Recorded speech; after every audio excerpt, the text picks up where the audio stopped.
బాగున్నారా? నేను బాగున్నానండి. ఇదేమనుకుంటున్నారు? చాలా టెంప్టింగ్ గా ఉంది కదా, చాలా అంటే చాలా టెంప్టింగ్ గా ఉంది కదా, నోరు ఊరిపోతుంది కదా.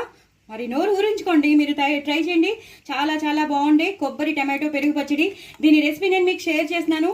ఎప్పుడు రొటీన్ గా కాకుండా మనం ఇలా వంకాయ పెరుగు పచ్చడి కానీ ఏదో మనం చేస్తూనే ఉంటాం, ఉల్లిపాయ టమాటో కలిపి పెరుగు పచ్చడి కానీ రకరకాలుగా మనం చేస్తూ ఉంటాం.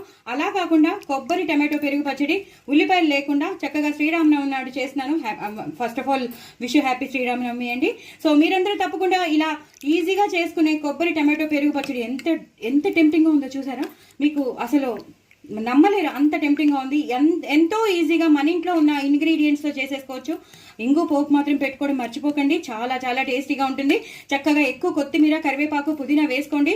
కొబ్బరి తురుముకోండి, లేదా గ్రైండ్ చేసి కూడా వేసుకోవచ్చు. నా ఛానల్ని మాత్రం సబ్స్క్రైబ్ చేసుకోవడం అస్సలు మర్చిపోవద్దు. పిల్లలు పెద్దలు అందరూ ఇష్టపడతారు. తప్పకుండా ట్రై చేయండి. చాలా చాలా టేస్టీ అయిన కొబ్బరి టమాటో పెరుగు పచ్చడి చాలా చాలా టేస్టీగా ఉంటుందండి. డూ ట్రై చేయండి. నా ఛానల్ మాత్రం సబ్స్క్రైబ్ చేసుకోండి. బాయ్ అండి.